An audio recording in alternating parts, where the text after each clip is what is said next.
Hello, how are you? Fine, thank you. आज આપણે start કરીએ પ્રોટીન્સ. એકચ્યુઅલી આપણે ચેપ્ટરમાં શીખવાનું હતું શું? તો કે carbohydrate, lipid, protein, nucleic acid, ઉત્સેચકો આવું બધું શીખવાનું હતું. પણ કાર્બોહાઈડ્રેટ શીખવું હોય તો સૌથી પહેલાંમાં પહેલું તમને એના પાયાથી શીખવાડવું પડે મોનોસેકેરાઇડથી. તો આપણે મોનોસેકેરાઇડ, ડાયસેકેરાઇડ, પોલીસેકેરાઇડ કરીને કાર્બોહાઈડ્રેટ શીખ્યા છેલ્લે, રાઈટ. પ્રોટીન તો પ્રોટીન શીખવું હોય તો પહેલાં આપણને એમિનો એસિડ નામનો એનો પાયો ખબર હોવી જોઈએ. એટલે આપણે અગાઉના લેક્ચરમાં એમિનો એસિડ વિશેની બધી માહિતીઓ ક્લિયર કરી. પછી એ એમિનો એસિડમાંથી ડાયપેપ્ટાઇડ બને, પેપ્ટાઇડ બંધના જોડાણથી નિર્જલીકરણ દ્વારા. ડાયપેપ્ટાઇડમાંથી પોલીપેપ્ટાઇડ બને. હવે એ પોલીપેપ્ટાઇડ સુધીનો કન્સેપ્ટ ક્લિયર થયો એટલે હવે પ્રોટીન વિશે સમજી શકાય. નાઉ વી સ્ટાર્ટ પ્રોટીન. ઓકે, જો પ્રોટીન્સ, તો પ્રોટીન એ પોલીપેપ્ટાઇડ્સ હોય છે. તે એમિનો એસિડની રેખીય શૃંખલાઓ છે જે પેપ્ટાઇડ બંધ વડે જોડાયેલ હોય છે. આ વાક્ય ખબર પડી ગઈ આપણને? તો કે હા, પ્રોટીન એ પોલીપેપ્ટાઇડ છે, મતલબ એમિનો એસિડની સળંગ શૃંખલા જે બને, પોલીપેપ્ટાઇડ બને, એ જ પ્રોટીન. જેમાં એમિનો એસિડની રેખીય શૃંખલાઓ છે, રેખાની જેમ ગોઠવેલી શૃંખલાઓ હોય છે, જેમાં એમિનો એસિડ એકબીજા સાથે પેપ્ટાઇડ બંધથી જોડાયેલા હોય છે. ડન. પ્રત્યેક પ્રોટીન એમિનો એસિડનો પોલિમર છે. એટલે પ્રોટીન કોનો પોલિમર છે? એમિનો એસિડનો, રાઈટ. એમિનો એસિડ 20 પ્રકારના હોય છે જે વિવિધ ક્રમમાં અને વિવિધ સંખ્યામાં એકબીજા સાથે જોડાઈ પેપ્ટાઇડ બંધથી જોડાઈ પ્રોટીનનું નિર્માણ કરે છે. એકચ્યુઅલી આમાં કેવું છે કે દુનિયામાં પ્રોટીન કેટલા પ્રકારના?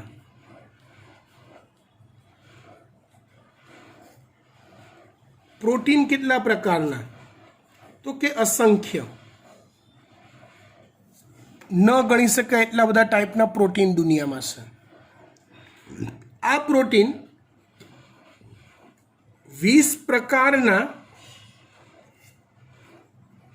એમિનો એસિડમાંથી જ બને છે.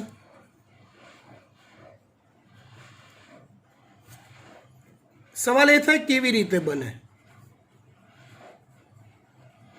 તો ચલો હું તમને એવું પૂછું, અંગ્રેજીમાં આલ્ફાબેટ્સ કેટલા? તમે કહેશો સાહેબ A, B થી Z સુધીના,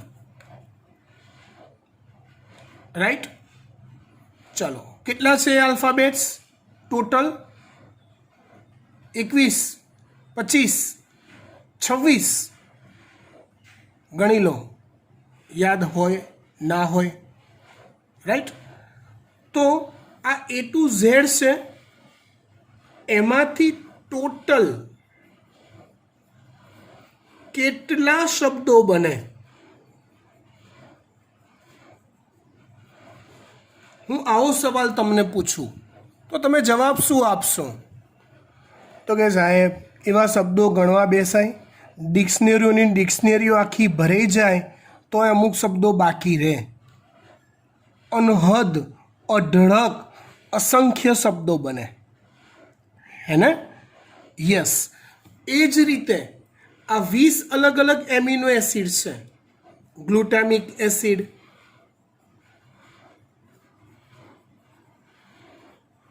glycine,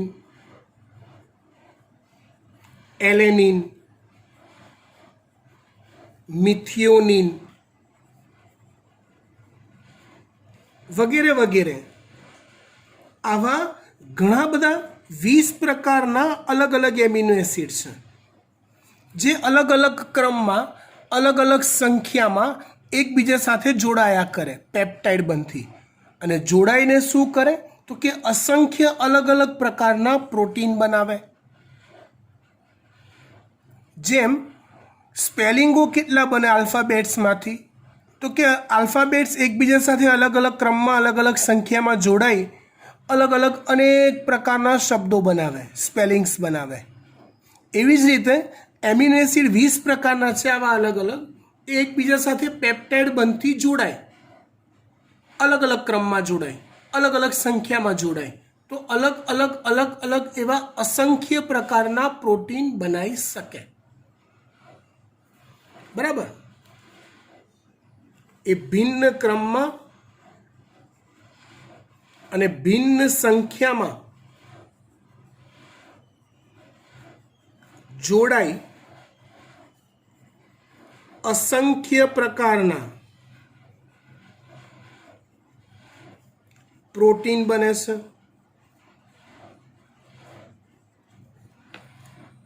is it right? Okay.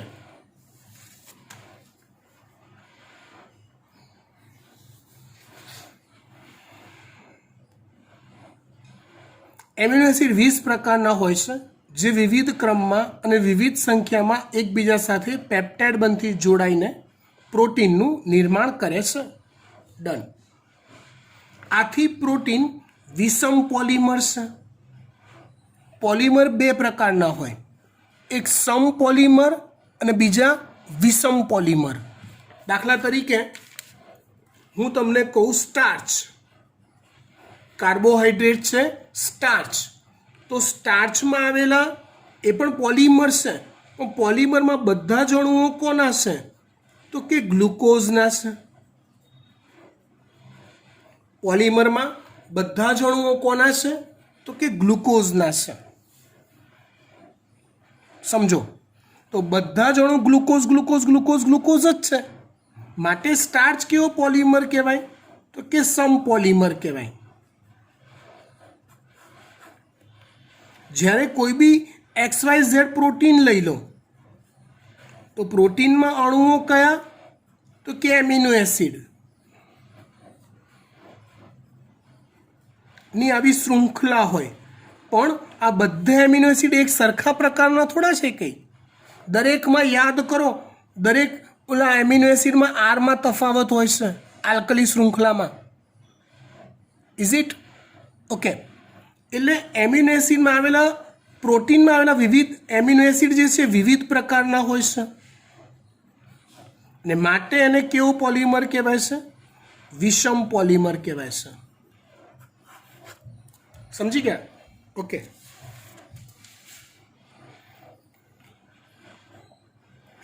કેટલાક એમિનો એસિડ સ્વાસ્થ્ય માટે આવશ્યક હોય છે. જો એક બીજી વાત સમજાવો. એમિનો એસિડ આપણા શરીર માટે જરૂરી હોય છે. સમજો, તો આવા જે એમિનો એસિડ છે ને એને 2 પ્રકારમાં વહેંચી શકાય. એક આવશ્યક એમિનો એસિડ અને બીજા છે બિન આવશ્યક એમિનો એસિડ. એક આવશ્યક અને બીજા બિન આવશ્યક. આનું ગુજરાતી અર્થઘટન કરો તો શું થાય? જે કામના છે આવશ્યક અને જે નકામા છે એ બિન આવશ્યક. હે ને? એવું જ થાય ને? અહીંયા એવો અર્થ નથી. એમિનો એસિડ બધા કામના જ છે. એમિનો એસિડ બધા કામના જ છે, પણ જે એમિનો એસિડ ની પૂર્તતા મતલબ જરૂરિયાત સંતોષાવી, શરીરને જરૂર તો છે જ, એટલે પૂર્તતા એ ખોરાકમાંથી થાય છે. મતલબ એવા એમિનો એસિડ કે જેની તમને જરૂર તો છે જ, પણ એ જરૂરિયાત સંતોષવા માટે તમારે એ એમિનો એસિડ યુક્ત ખોરાક લેવો પડે છે, બહારથી તમારે શરીરમાં દાખલ કરવા પડે છે, ઇમ્પોર્ટ કરવું પડે છે એ એમિનો એસિડને, તો એને કહેવાય છે આવશ્યક એમિનો એસિડ, તમારા ખોરાકમાં આવશ્યક હોય એવા. બિન આવશ્યક એમિનો એસિડ એ કોને કહેવાય? તો કે શરીરને એની જરૂર તો છે જ, પણ આ પ્રકારના એમિનો એસિડ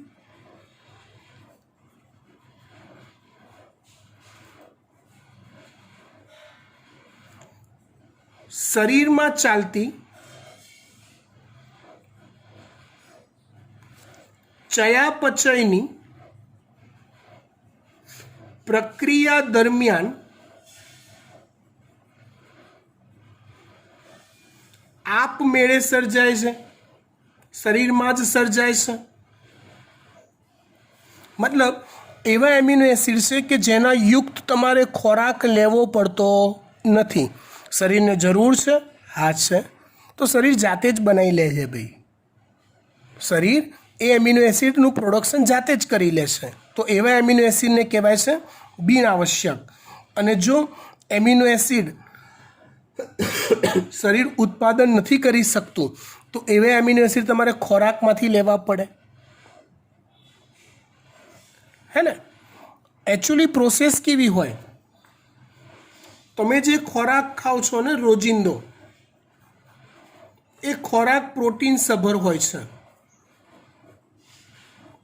મતલબ કે તમે દૂધ લો છો, દાળ લો છો, કોઈ પણ જેમાંથી પ્રોટીન ભરપૂર માત્રામાં શરીરને મળતું હોય છે. હવે એ પ્રોટીનનું પાચન માર્ગમાં, પ્રોટીન એટલે થયો પોલિમર, કોનો? એમિનો એસિડ્સનો વિષમ પોલિમર, હે ને. તો પાચન માર્ગમાં એ પ્રોટીનનું પાચન થાય, પાચન થઈ એમાંથી એમિનો એસિડ્સ છૂટા પડતા જાય, એટલે પ્રોટીનમાંથી એમિનો એસિડ બની ગયા પાચન માર્ગમાં, એટલે પ્રોટીનનું પાચન થઈ ગયું કહેવાય. હવે આ એમિનો એસિડ્સ બ્લડ દ્વારા કે રુધિર દ્વારા દરેક કોષો સુધી વહેંચાય. બોલ ભાઈ, તારે કયા એમિનો એસિડની જરૂર છે? બરાબર, વેલાઇન વેલાઇન વેલાઇન વેલાઇન વેલાઇન વેલાઇન. ઓલું પીરસવા ના નીકળીએ આપણે, ઓલું ઊભી પંગત હોય લગ્નની કે કોઈ જમણવારની, પીરસવા નીકળીએ ને, એમ બ્લડ એમિનો એસિડ્સ લઈને પીરસવા નીકળે છે. બોલો ભાઈ, વેલાઇન વેલાઇન વેલાઇન. બોલો, ફિનાઇલ એલેનિન, ફિનાઇલ એલેનિન. કોને જોઈએ? કોને જોઈએ? ફિનાઇલ એલેનિન. બોલો બોલો બોલો. Glycine glycine glycine. એ રીતે કોષોને જરૂરિયાત સંતોષવામાં આવે છે. પણ આ એમિનો એસિડ કેવા છે કે તમે ખોરાકમાંથી લીધા છે? તમે ખોરાકમાં પ્યોર એમિનો એસિડ લો છો જરૂરિયાત મુજબના? તો કે ના, અમે તો ખોરાકમાં પ્રોટીન લઈએ છીએ, હે ને.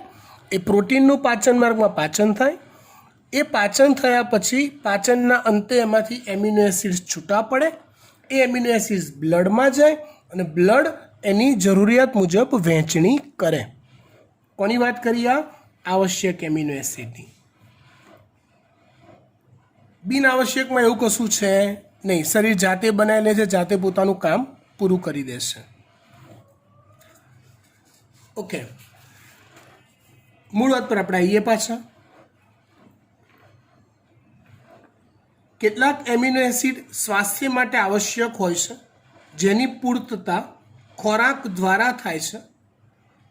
ખોરાકમાંથી મેળવાતા આવા એમિનો એસિડને આવશ્યક એમિનો એસિડ કહેવાય છે.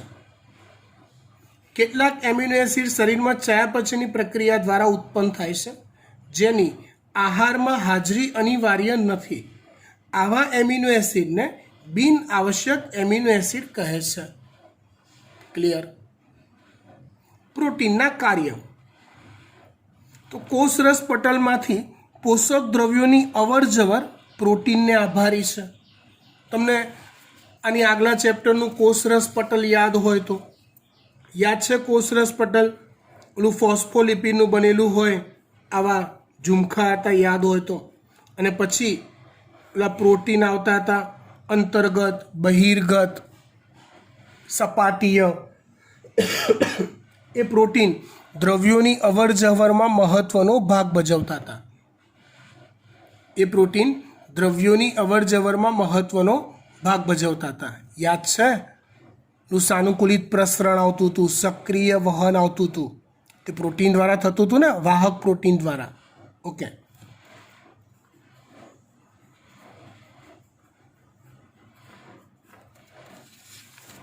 ચલો. સંક્રમિત સૂક્ષ્મજીવોથી રક્ષણ આપે છે પ્રોટીન. સંક્રમિત એટલે જે સૂક્ષ્મજીવોનો આપણને ચેપ લાગ્યો હોય એની સામે રક્ષણ આપે છે. કઈ રીતે? તો જુઓ, સંક્રમિત સૂક્ષ્મજીવો સામે રક્ષણ એટલે શું? સંક્રમિત સૂક્ષ્મજીવો સામે રક્ષણ એટલે શું? તો ચલો, તમે ઓલું એન્ટીબોડી નામ સાંભળ્યું છે? એન્ટીબોડી સાંભળ્યું છે નામ? હા. આપણે નથી કહેતા કે અમુક લોકોમાં કોરોનાના એન્ટીબોડી ડેવલપ થઈ ગયા હોય તો એને કોરોનાની ઇફેક્ટ ના થાય, હે ને? તો એન્ટીબોડી જે છે ને એ એક પ્રકારના પ્રોટીન છે જેનું નામ ઇમ્યુનોગ્લોબ્યુલિન છે. જેનું નામ શું છે? તો કે ઇમ્યુનોગ્લોબ્યુલિન છે. શું નામ? ઇમ્યુનોગ્લોબ્યુલિન. એન્ટીબોડી ઇમ્યુનોગ્લોબ્યુલિન હોય છે જે સૂક્ષ્મજીવોનો નાશ કરવામાં આપણને મદદરૂપ થાય છે, જે એક પ્રોટીન છે. અંતઃસ્રાવ સ્વરૂપે શરીરમાં સર્જાતા ઘણા બધા અંતઃસ્ત્રાવો છે. એમાં પિચ્યુટરી ગ્રંથિના જે બી અંતઃસ્ત્રાવ હોય, ગ્રોથ હોર્મોન, થાઇરોટ્રોપિક હોર્મોન, ગોનેડોટ્રોપિક હોર્મોન, એ બધા. સ્વાદુપિંડ ગ્રંથિના જે અંતઃસ્ત્રાવો છે, ઇન્સ્યુલિન, ગ્લુકાગોન, એ બધા પ્રોટીનના બનેલા હોય છે. ઉત્સેચક સ્વરૂપે તો બધા જ ઉત્સેચક મૂળભૂત રીતે પ્રોટીનના બનેલા હોય છે, રાઈટ? ચલો, પ્રાણી સૃષ્ટિમાં કોલેજન એ મુખ્ય પ્રભાવી પ્રોટીન છે. મતલબ પ્રાણી સૃષ્ટિ એટલે આપણે, તો આપણા શરીરમાં બહુ બધા ટાઈપના પ્રોટીન છે, અઢળક ટાઈપના, અસંખ્ય પ્રકારના પ્રોટીન આપણા એકલાના શરીરમાં છે. પણ એ પ્રોટીનમાં સૌથી વધુ પ્રમાણમાં કયું પ્રોટીન મળી આવે છે? તો કે કોલેજન પ્રોટીન મળી આવે છે. ઓકે, એવી રીતે સમગ્ર જીવાવરણમાં રૂબિસ્કો આ એનું શોર્ટ નામ છે. મતલબ રિબ્યુલોઝ બાયફોસ્ફેટ કાર્બોક્સાઇલેઝ ઓક્સિજનેઝ. ઓ બાપરે બાપ! આ જે છે ને દોસ્તો, એક ઉત્સેચક છે. અહીંયા આગળ ક્લિયર કર્યું, દરેક ઉત્સેચક એ પ્રોટીનના બનેલા છે. દરેક ઉત્સેચક એ પ્રોટીનના બનેલા છે. Ribulose biphosphate કાર્બોક્સાઇલેઝ ઓક્સિજનેઝ. તમને એનું નામ યાદ રહે ને એટલે થોડીક સમજણ આપી દઉં વધારે. એક સંયોજન છે જેનું નામ છે આરયુબીપી. આખું નામ શું એનું? રિબ્યુલોઝ. ચલો, રિબ્યુલોઝ શું છે? યાદ કરો, યાદ કરો, યાદ કરો, યાદ કરો, યાદ કરો. રિબ્યુલોઝ એક પ્રકારની પેન્ટોઝ શર્કરા છે, કીટોપેન્ટોઝ. યાદ આવ્યું? ગુડ. રિબ્યુલોઝ બાયફોસ્ફેટ મતલબ એવું સંયોજન વિચારો કે જેમાં રિબ્યુલોઝના બંધારણમાં બે ફોસ્ફેટ જોડાયેલા હોય. તો રિબ્યુલોઝ બાયફોસ્ફેટ નામનું સંયોજન બન્યું. એનું ઓક્સિડેશન એટલે O2 ઉમેરવાની ક્રિયા,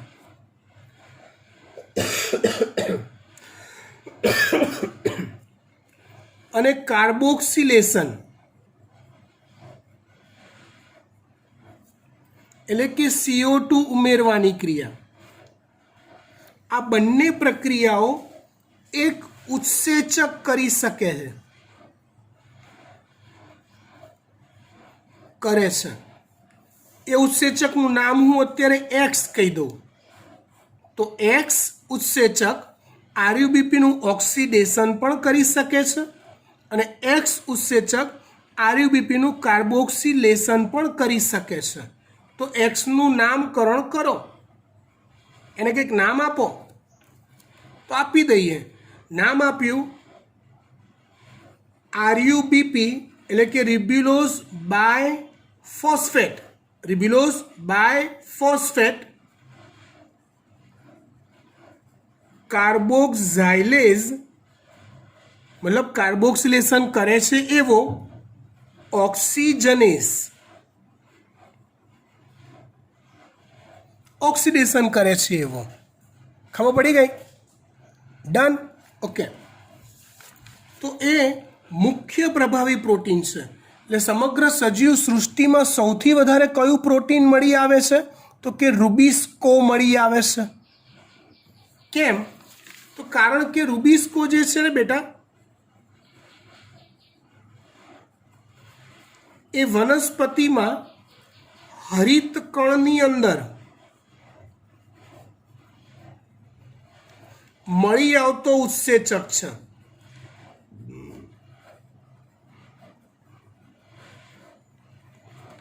હવે તમે તમારી બુદ્ધિથી વિચારો, સજીવ સૃષ્ટિમાં સમગ્ર જીવાવરણમાં કયા પ્રકારના સજીવોની સંખ્યા સૌથી વધુ? તો ઓબ્વિયસલી લીલી વનસ્પતિ. એટલે ઓબ્વિયસલી હરિતકણ સૌથી વધુ હોય એટલે રૂબિસ્કો ઉત્સેચક સૌથી વધુ માત્રામાં મળી આવતો પ્રોટીન છે. કેમ કે ઉત્સેચક અલ્ટિમેટલી શેના બનેલા હોય છે? પ્રોટીનના. ડન.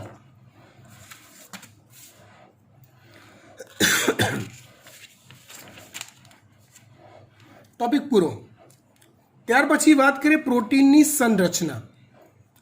શેની વાત કરીએ? પ્રોટીનની સંરચના. જો ચોપડીનું સીધું તૈયાર કરવા ગયા તો મરી જશો.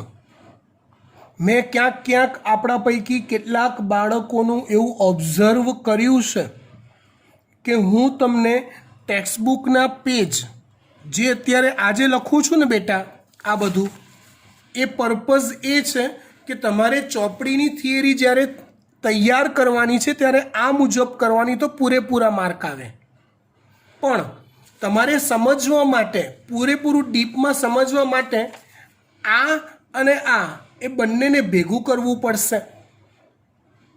મેં એવું માર્ક કર્યું છે કેટલાક બાળકોની અંદર, નામ નથી દેતો, પણ એ લોકો ફક્ત ને ફક્ત ચોપડીનું જે આપેલું છે ને એ જ તૈયાર કરે છે. તો મળશો, કેમ કે ગોખણ પટ્ટી થશે, સમજણ પૂરી નહીં પડતી હોય. તમારે આ વસ્તુને બી સાથે રાખવી અનિવાર્ય છે. કેમ કે આ વસ્તુની ખાસિયત એ છે કે ચોપડીમાં તમે ક્યાંક અટક્યા તેનો અર્થ આમાં આપી દીધેલો હશે. સો પ્લીઝ સમજો અને બંને વસ્તુ કરો. આ કરશો ને દીકરા જોડે જોડે તો એવું માની લો કે તમારું નીટ શરૂ થઈ ગયું છે. ભલે રેગ્યુલર નીટના નામથી લેક્ચર શરૂ નથી થવાના હજી તમારા, સેકન્ડ ટર્મથી થશે આફ્ટર દિવાળી, પણ હાલ ઓટોમેટિક આ નીટ ચાલુ થઈ ગયું છે એવું કહેવાય. Okay fine. થિયરી થોડી કોમ્પ્લિકેટેડ છે એઝ એ ટેક્સ્ટ બેઝ, પણ હું સમજાવીશ એટલે એકદમ ઇઝી થઈ જશે. ધ્યાન આપજો. પ્રોટીન એ પોલીપેપ્ટાઇડ હોય છે. અરે એક મિનિટ, આ તો ટોપિક ચાલી ગયો છે, સોરી. પ્રોટીનની સંરચના 9 પોઈન્ટ. પ્રોટીન એક વિષમ પોલિમર છે. હા, એ ક્લિયર છે, હમણાં જ કીધું. જે એમિનો એસિડની શૃંખલાઓથી બનેલ હોય છે. એમિનો એસિડની શૃંખલાઓ ભેગી થઈને પ્રોટીન બને છે. એમિનો એસિડની શૃંખલા ભેગી થઈને પ્રોટીન બને છે. ઓકે, અહીંયા મુદ્દો પૂરો થઈ ગયો. હવે અહીંયા આ 1, 2 અને 3 પોઈન્ટ જે છે ને, મતલબ બીજો પોઈન્ટ, ત્રીજો પોઈન્ટ અને ચોથો પોઈન્ટ, આ 3 પોઈન્ટ એ સંરચના શબ્દનો અર્થ ક્લિયર કરાવે છે. સમજવા જેવો છે, બહુ મજા આવશે. ધ્યાન આપજો. અણુઓની સંરચનાનો અર્થ જુદા જુદા સંદર્ભમાં જુદો જુદો હોય છે. મતલબ તમે કયા અણુની સંરચનાની વાત કરો છો દોસ્તો, તો એ અણુ માટે સંરચનાનો અર્થ જુદો જુદો હોય. હજી ના ખબર પડી? આઈ અન્ડરસ્ટેન્ડ, હું સમજું છું. સમજાવો. જેમ કે કોઈ અકાર્બનિક રસાયણ હોય તો સંરચનાનો સંબંધ આણ્વિક સૂત્ર સાથે હોય છે. મતલબ કોઈ અકાર્બનિક રસાયણ હોય તો એનું અણુસૂત્ર તમે લખો છો તો એ જ એની સંરચના બરાબર છે. દાખલા તરીકે NaCl MgCl2. જો સમજાવો.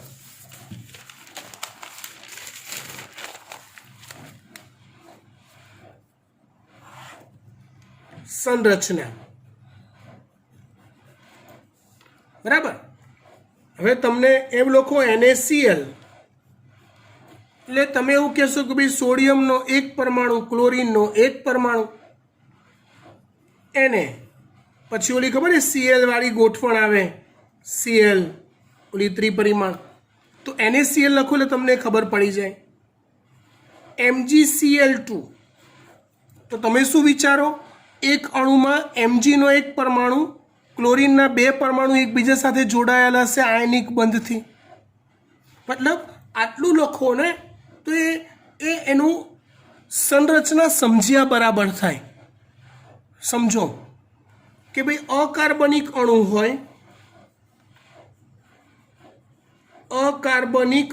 હોય કે રસાયણ હોય તો એનું ખાલી અણુસૂત્ર જે છે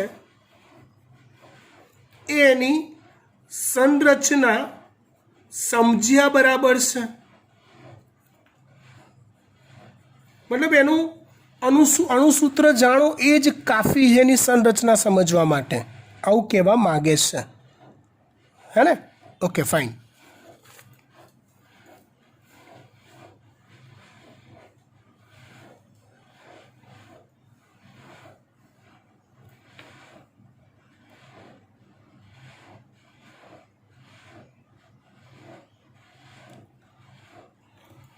આગળ સોરી, માઇન્ડ ડાયવર્ટ થઈ ગયું તો બીજા વિચારોમાં. અણુઓની સંરચનાનો અર્થ જુદા જુદા સંદર્ભમાં જુદો જુદો હોય છે. જેમ કે કોઈ અકાર્બનિક રસાયણ હોય તો સંરચનાનો સંબંધ આણ્વિક સૂત્ર સાથે હોય છે. દાખલા તરીકે NaCl MgCl2. બરાબર. હવે જ્યારે કોઈ કાર્બનિક રસાયણ હોય તો સંરચનાનો સંબંધ દ્વિપારિમાણિક રચના સાથે હોય છે. કાર્બનિક રસાયણ હોય તો ખાલી અણુસૂત્ર, આનો વાક્યનો અર્થ એવો થાય, કાર્બનિક રસાયણ હોય તો ખાલી અણુસૂત્ર તમે જાણી લો, તેની સંરચનાની પરફેક્શન ખબર હોતી નથી. તમારે દ્વિપારિમાણિક રચના સુધી પહોંચવું પડે છે. દાખલા તરીકે બેન્ઝીન, નેફ્થેલિન. જો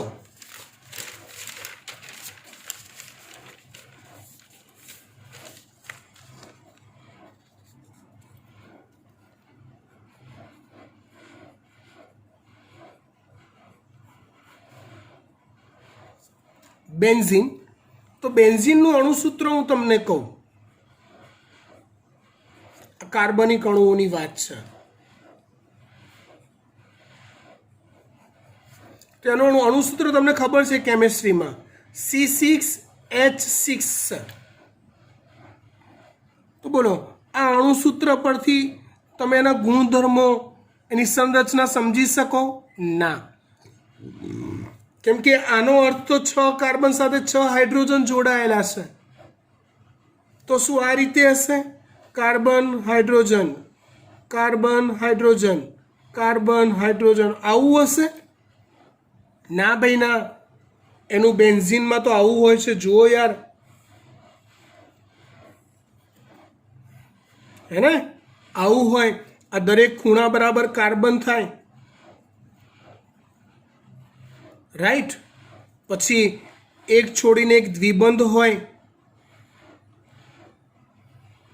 આ રીતે, હે ને. ભાઈ દરેક જોડે એક એક એચ હોય,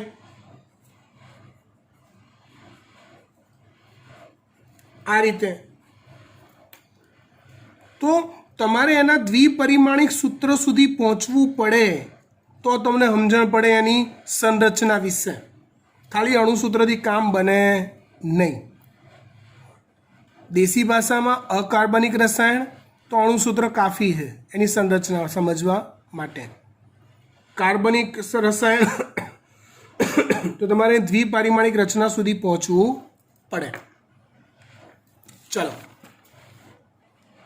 બીજું ઉદાહરણ છે નેપ્થેલિન. તો જો નેપ્થેલિનનું અણુસૂત્ર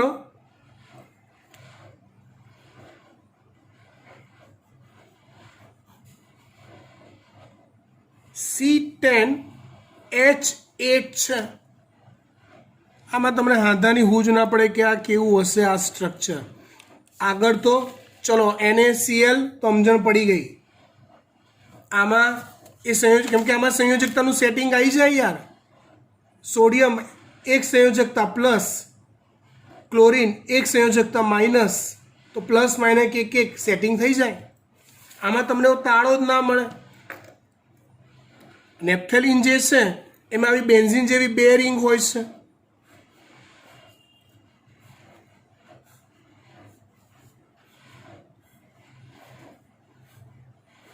દરેક ખૂણા બરાબર કાર્બન 1 2 3 4 5 6 7 8 9 10 C10 બરાબર.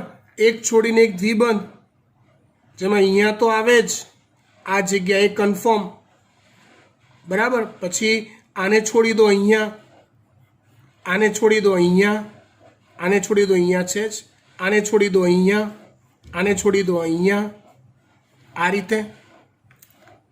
અને પછી દરેક આ બેને છોડતા દરેક કાર્બન પર HH.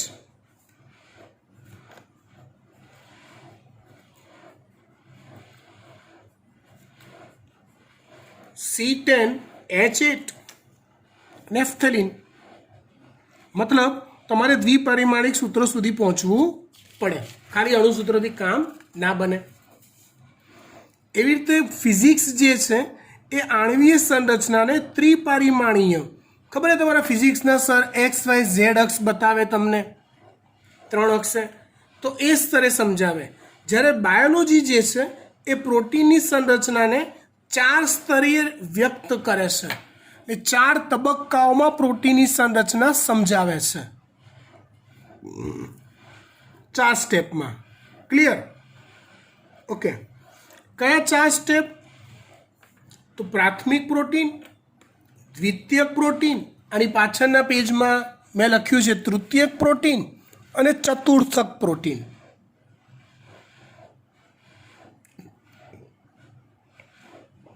સમજી ગયા વાત? તો એ દરેકે દરેક પ્રકારના પ્રોટીનની આપણે ચર્ચા કરીએ. પહેલાં હું દેશી ભાષામાં તમને એનો અર્થ સમજાવી દઉં, ધ્યાન આપજો.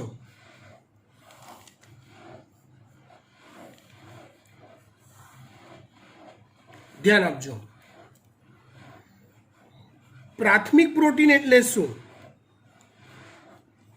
તો ચલો, પ્રોટીન એટલે એમિનો એસિડની લાંબી શૃંખલા.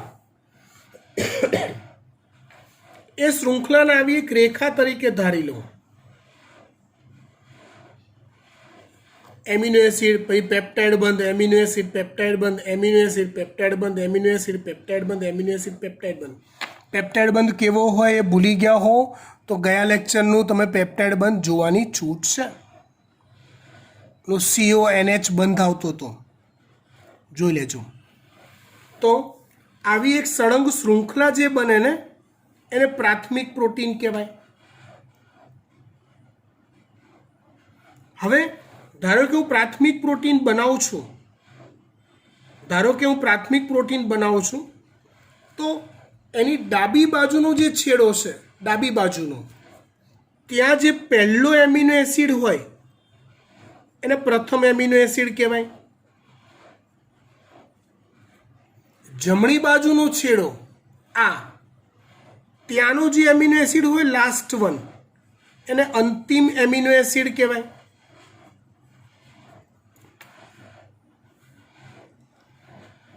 તમે જુઓ એ દ્વિતીયક પ્રોટીનની પેપ્ટાઇડ બંધની રચનાવાળું સ્ટ્રક્ચર યાદ કરો. પેપ્ટાઇડ બંધની રચનાવાળું સ્ટ્રક્ચર યાદ કરો. જો હું તમને બતાવું છું, એક જ મિનિટ.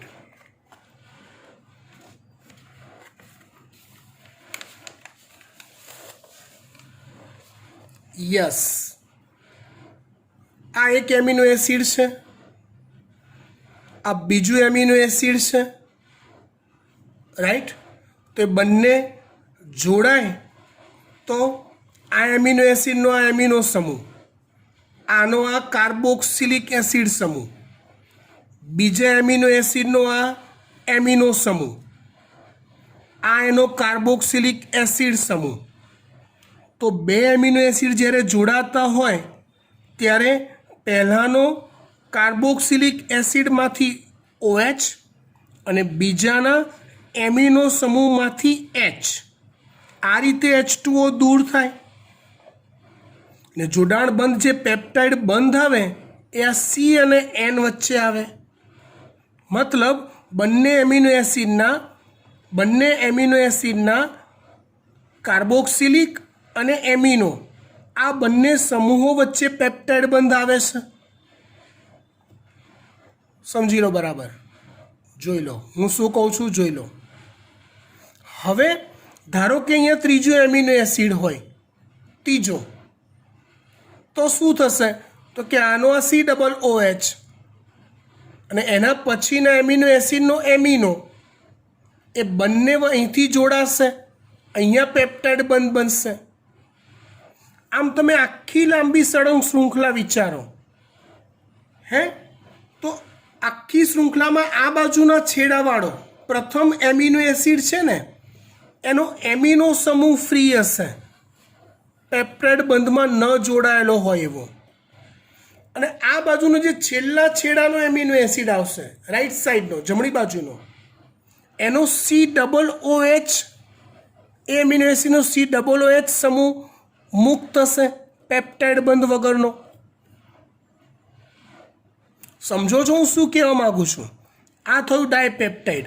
આવો પોલીપેપ્ટાઇડ જો હોય તો કે દરેકના COOH અને NH2 પેપ્ટાઇડ બંધમાં આવે. આનો COOH એના પછીનાનો NH2, પછી તો કે એનું COOH એના પછીનાનો NH2.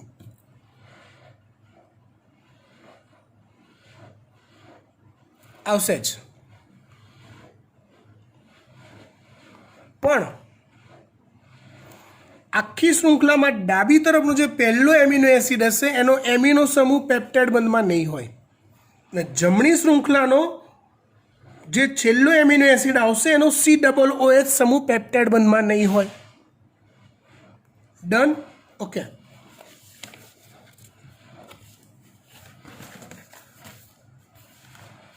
એટલે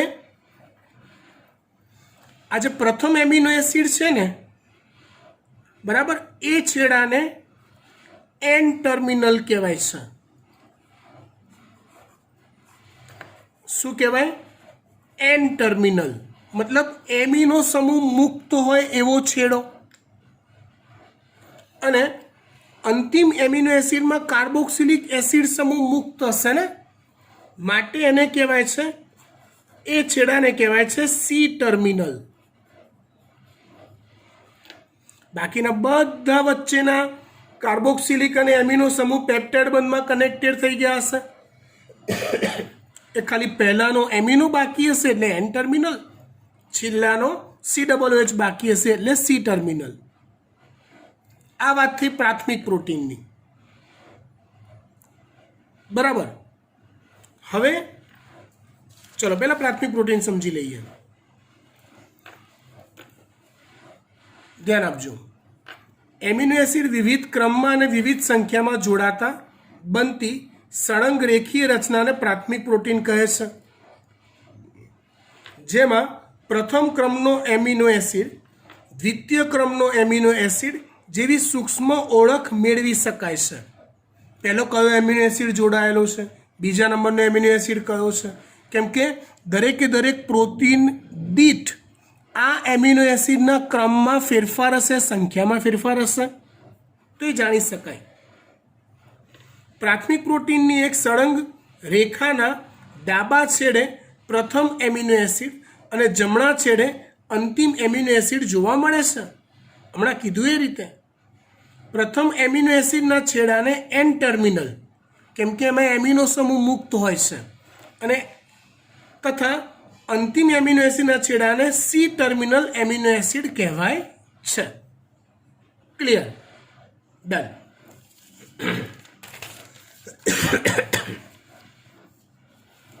એવી રીતે વાત કરીએ આપણે દ્વિતીયક પ્રોટીનની.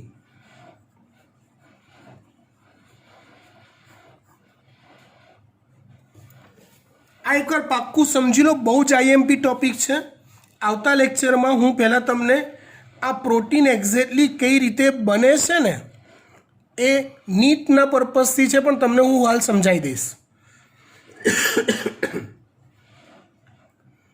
દ્વિતીયક પ્રોટીન, તો આ જે પ્રાથમિક પ્રોટીનની ચેન બની ને, આ ચેન, એ જ ચેન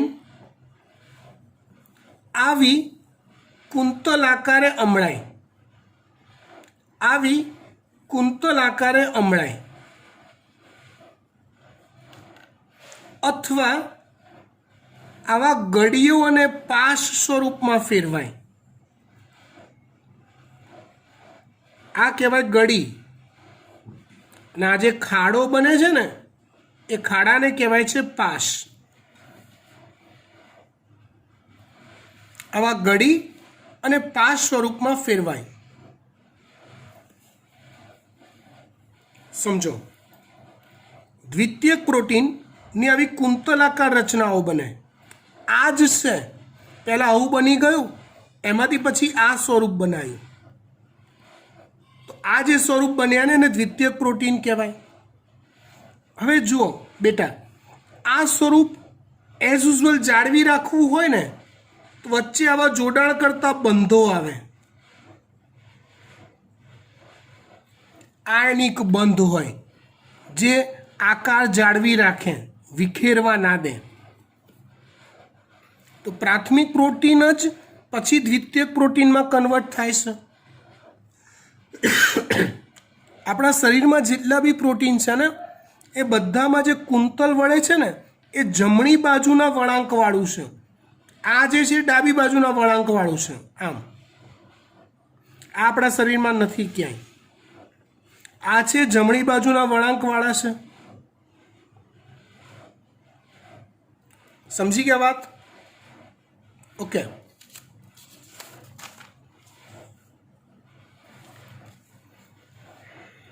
પ્રોટીનની સળંગ શૃંખલા કુંતલ આકારે અમળાય છે કે ગળીઓ કે પાસમય રચના સર્જે છે, જેને દ્વિતીયક પ્રોટીન કહે છે.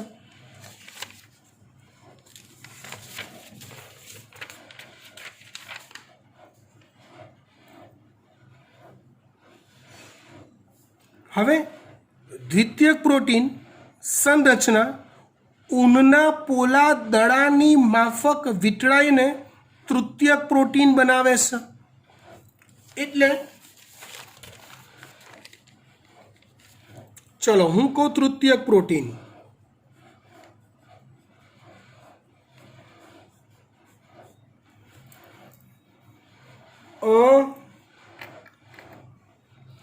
એક્ઝેક્ટલી એ સ્ટ્રક્ચર દોરવું શક્ય નથી આપણા માટે, કેમ કે 3D સ્વરૂપ છે, ત્રિપરિમાણ સ્વરૂપ. પણ હું તમને એટલીસ્ટ ટ્રાય કરું કે આવા દ્વિતીયક સ્વરૂપના પ્રોટીન એ આવા સ્વરૂપના એકબીજા પર વીંટળાઈને, ઊનના પોલા દડાની જેમ વીંટળાઈને એક 3D સ્વરૂપ ધારણ કરે, ત્રિપરિમાણીય સ્વરૂપ ધારણ કરે, જેની લંબાઈ, પહોળાઈ, ઊંચાઈ ત્રણેય હોય, એને તૃતીયક પ્રોટીન કહેવાય. ચલો આનાથી હું મસ્ત સમજાવું. તમે તમે એક દોરી વિચારો પતંગની,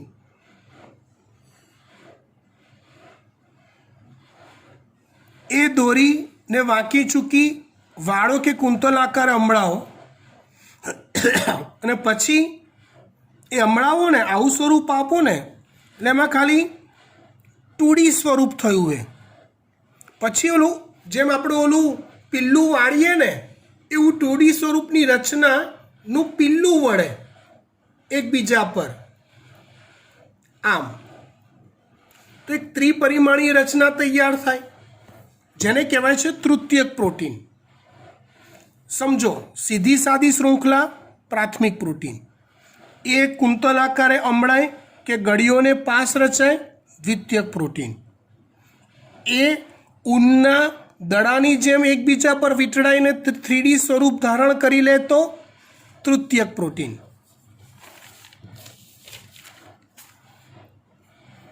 શરીરમાં કોઈ રચનામાં અને ચોક્કસ કાર્યમાં સંકળાતા પ્રોટીન તૃતીયક હોય છે.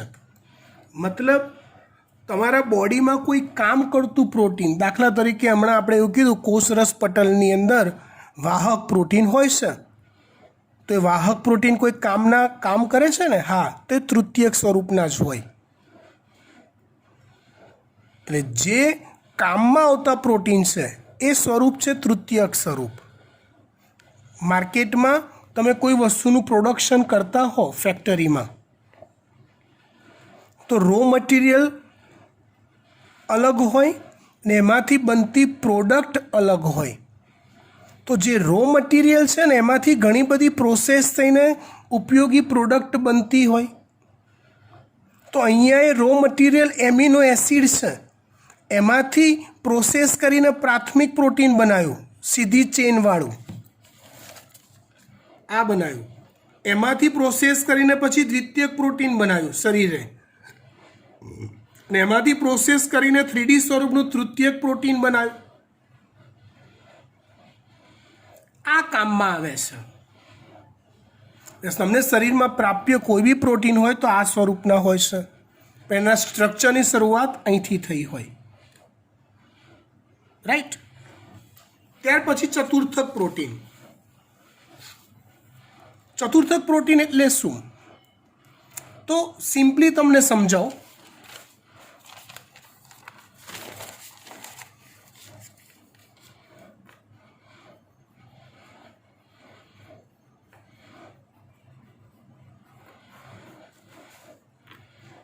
એક કરતાં વધુ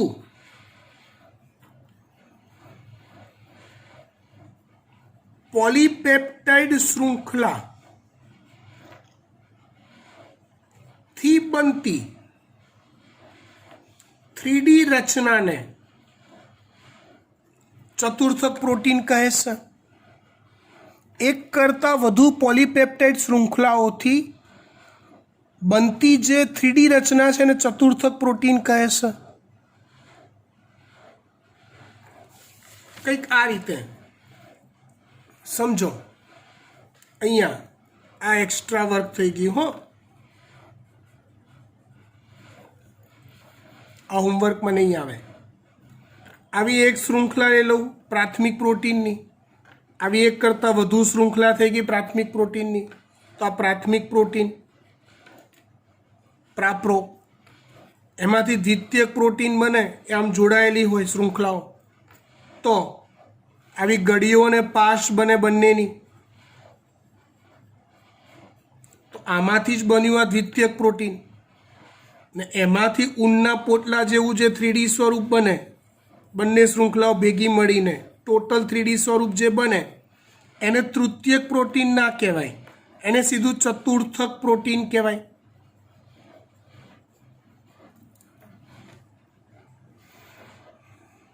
ખબર પડી વાત? મતલબ પ્રોટીનના ટાઈપ તો કે ઇનિશિયલ તો કે પ્રાથમિક. ચલો એના બંધારણમાં કેટલી પોલીપેપ્ટાઇડ શૃંખલાઓ છે, રેખાઓ છે પ્રોટીન? તો કે એક. તો ચલો એમાંથી આગળનું સ્વરૂપ દ્વિતીયક, એમાંથી આગળનું સ્વરૂપ તૃતીયક. હવે જો એક કરતાં વધુ પોલીપેપ્ટાઇડ શૃંખલાઓ હોય તે પ્રાથમિક પ્રોટીન જ. એમાંથી ગળીઓને પાશ બને કે ઓલા કુંતલ બને તો દ્વિતીયક પ્રોટીન. એમાંથી 3D સ્વરૂપ બને તો ચતુર્થક પ્રોટીન. એટલે કાં તો પ્રાથમિક દ્વિતીયકમાંથી સીધું ચતુર્થક બને, કાં તો પ્રાથમિક દ્વિતીયક અને એમાંથી તૃતીયક બને. નક્કી કેવી રીતે થાય? તો કે પ્રાથમિકમાં કેટલી પોલીપેપ્ટાઇડ શૃંખલાઓ છે? 1. તેનું ફાઇનલ સ્વરૂપ આવશે તૃતીયક. પ્રાથમિકમાં કેટલી પોલીપેપ્ટાઇડ શૃંખલાઓ છે? 2. તેનું ફાઇનલ સ્વરૂપ આવશે ચતુર્થક. અથવા એવું બને કે ઓલા જે ઊનના ગોળા બનાવ્યા ને, ઊનના ગોળા 3D, આવા એક કરતાં વધુ ઊનના ગોળા સમતલ પર ગોઠવાય અને એકબીજા સાથે જોડાય તો પણ બનતું જે પ્રોટીન છે ચતુર્થક પ્રોટીન કહેવાય. ચલો, કેટલાક પ્રોટીન એક કે તેથી વધુ પોલીપેપ્ટાઇડ કે તેમના પેટા એકમોનો સમૂહ હોય છે. આવા એક કરતાં વધુ પોલીપેપ્ટાઇડ શૃંખલાની ત્રિપરિમાણીય રચનાને ચતુર્થક પ્રોટીન કહે છે. ગોળાની બનેલી સીધી રેખા ગોળાઓ એકબીજા પર ગોઠવાઈને સમઘન કે પટ્ટિકા જેવી રચના બનાવે તો એ ચતુર્થક પ્રોટીન કહેવાય. ઊનનો ગોળો બને ત્યાં સુધી 3D સ્વરૂપ બની ગયું, એમાંથી પાછું સમઘન રચના બની, સમજો કે તકતી જેવી રચના બની, તેને પણ ચતુર્થક પ્રોટીન કહેવાય છે. આપણા શરીરમાં જે હિમોગ્લોબિન હોય એ પણ એક ચતુર્થક પ્રોટીન જ છે, જે 4 પેટા ખંડોનો બનેલો છે. આવા 4 યુનિટ છે એમાં, જેમાં આ 2 યુનિટ સરખા છે અને આ 2 યુનિટ સરખા છે. તો આવા 2 સરખા યુનિટને આલ્ફા અને બીજા 2 સરખા યુનિટને બીટા શૃંખલા કહેવાય છે. ચતુર્થક પ્રોટીનની વાત પૂરી. આટલે સુધી રાખીએ છીએ. ચેપ્ટર અઘરું છે પણ બહુ જ ઇમ્પોર્ટન્ટ છે, માટે આપણે ધીમે ધીમે જઈ રહ્યા છીએ. તમારો સહકાર માગીએ છીએ, રોજે રોજનું રોજ તૈયાર કરવા વિનંતી. હવેથી આપણે દર વીકેન્ડમાં ઓરલ સેશન રાખીશું. દર વીકેન્ડમાં માનસિક તૈયાર રહેજો. Thank you.